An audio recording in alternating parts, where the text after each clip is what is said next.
20 വർഷത്തെ സേവന പാരമ്പര്യമുള്ള ആര്യ കോളേജിൽ പാരാമെഡിക്കൽ കോഴ്സുകളിലേക്ക് അഡ്മിഷൻ എടുക്കൂ. സീറ്റ് ലിമിറ്റ് ആവുന്നതിന് മുമ്പ് ഇപ്പോൾ തന്നെ കോൺടാക്ട് ചെയ്യൂ. Arya college, new bus stand, Nilambur, Malappuram.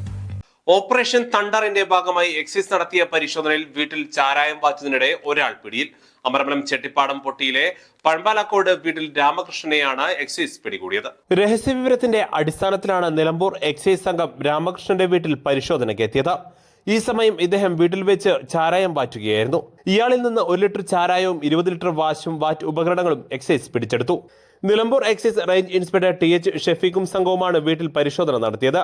Assistant excise inspector grade C Sreekumar, preventive officer grade NK Saneera, civil excise ഓഫീസർമാരായ രാകേഷ് ചന്ദ്രൻ, എബിൻ സണ്ണി എന്നിവരും സംഘത്തിലുണ്ടായിരുന്നു. കഴിഞ്ഞ ഫെബ്രുവരിയിൽ 6 ലിറ്റർ ചാരായം കൈവശം വെച്ച കുറ്റത്തിന് നിലമ്പൂർ റേഞ്ച് എക്സൈസ് ഓഫീസിലെ assistant excise inspector C Sreekumar ഇദ്ദേഹത്തിന്റെ പേരിൽ ഒരു അബ്കാരി കേസ് എടുത്തിരുന്നു. ഓപ്പറേഷൻ തണ്ടറിന്റെ ഭാഗമായി എക്സൈസ് വ്യാപക പരിശോധനയാണ് നടത്തുന്നത്. News bureau, Pookkottumpadam. സ്വന്തം ഹൈസ്പീഡ് ഇന്റർനെറ്റ്, നമ്മുടെ സ്വന്തം ഇന്റർനെറ്റ്.